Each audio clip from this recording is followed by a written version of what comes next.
अस्सलाम वालेकुम व्यूअर्स, आप सबको एक दफ़ा फिर मेरे YouTube चैनल में खुशामदीद। व्यूअर्स, आज हम इंशाल्लाह एक्सरसाइज 10.2 करेंगे, ठीक है। और 10.2 में हमारे पास फर्स्ट क्वेश्चन है कि इन फिगर 1 ये फिगर दिया हुआ है, इसमें है कि A B parallel to C D and M measurement of angle 1 is equal to 120, find measure of the other angles. ये आपको एक फ़िगर दिया है और यही फ़िगर एक्सरसाइज 7.1 में भी है, जिसको मैं डिटेल में समझा चुकी हूँ और मैं उस वीडियो की जो लिंक है वो डिस्क्रिप्शन में दे दूँगी अगर किसी को क्लियर ना हो। इन्होंने कहा है कि ये दो पैरेलल लाइंस हैं, ये वाली जो लाइन है ये ट्रांसवर्सल लाइन है, इसमें ये एंगल्स दिए हैं। इन्होंने कहा है कि ए बी पैरेलल है सी डी के, जिसमें मेजरमेंट ऑफ एंगल 1 हमारे पास दिया है, जबकि बाकी एंगल्स को हमने फाइंड करना है।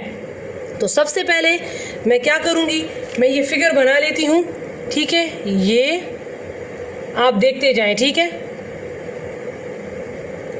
ये है एंगल 1, ये है 2, ये है 3, ये है 4।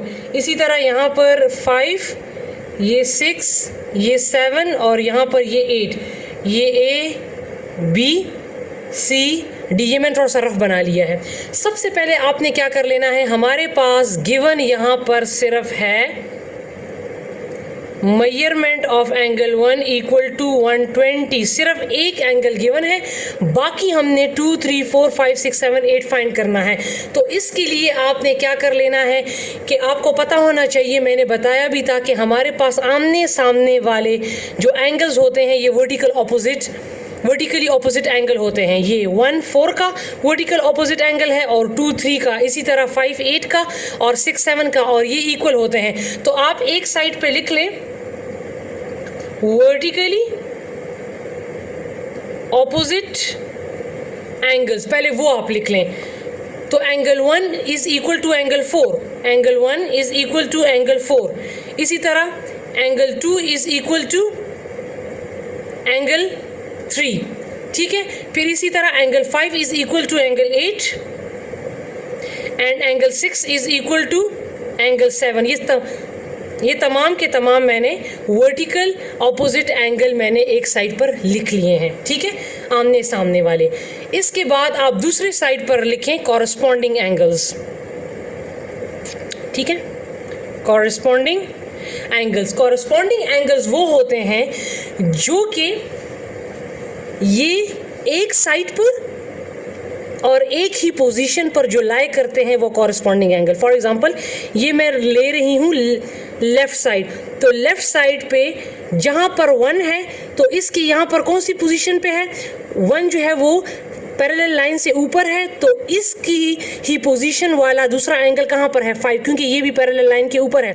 तो ये दो कॉरस्पॉन्डिंग एंगल हैं और ये दोनों इक्वल होंगे, ठीक है। तो angle 1 is equal to angle 5। इसी तरह एंगल 3, ठीक है, एंगल 3 पैरेलल लाइन के नीचे है, तो इसका कॉरस्पॉन्डिंग एंगल कौन सा होगा, 7, क्योंकि ये भी पैरेलल लाइन के नीचे है। तो हम लिख लेंगे angle 3 is equal to angle 7, ठीक है।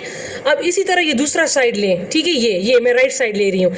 ये 2 है, 2 का कॉरस्पॉन्डिंग एंगल क्या होगा, 6, ये भी पैरेलल लाइन के ऊपर है, ये भी पैरेलल लाइन के ऊपर है, तो angle 2 is equal to angle 6। इसी तरह एंगल 4 का कॉरस्पॉन्डिंग एंगल कौन सा है, एंगल 8, तो angle 4 is equal to angle 8।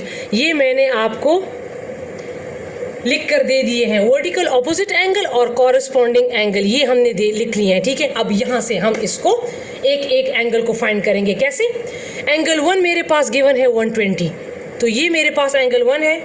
अगर ये मेरे पास 120 है तो ये भी मेरे पास 120 होगा, क्योंकि मैंने बता दिया है कि angle 1 is equal to angle 4, opposite angle equal होते हैं।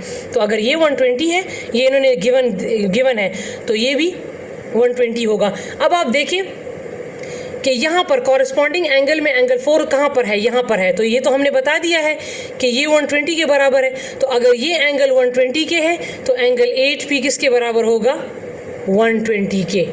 अब समझ आ गई, एंगल 1, एंगल 4 और एंगल 8, 3 ये हो गए, ठीक है।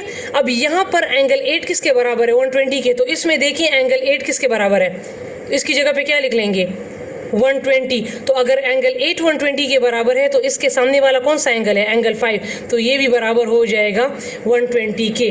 तो आपके पास एंगल 1, एंगल 4, एंगल 5 और एंगल 8, ये आपके पास 4 एंगल आ गए हैं 120 के।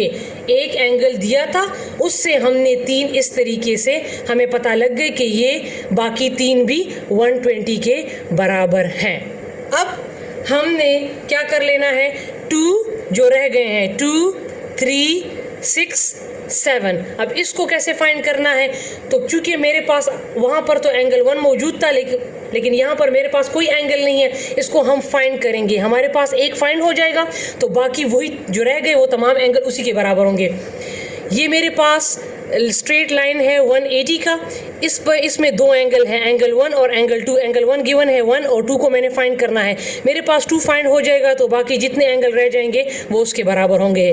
कैसे, 2 सप्लीमेंट्री एंगल हमेशा बराबर होते हैं 180 के, तो angle 1 plus angle 2 equal to 180, ये 180 पर लाई कर रहे हैं। एंगल 1 मेरे पास है 120, एंगल 2 मैंने फाइंड करना है 180 अपनी जगह पे, एंगल 2 एज इट इज़ 180, 120 वहाँ जाएगा तो माइनस हो जाएगा, तो एंगल 2 इज़ इक्वल टू 60। तो मेरे पास एंगल 2 किसके बराबर आ गया, 60 के। अब आप देखते जाएं, एंगल 2 आ गया 60 के, तो जब एंगल 2 60 के बराबर आ गया तो इसका ऑपोजिट एंगल कौन सा है, 3, तो ये भी आ जाएगा 60 के बराबर।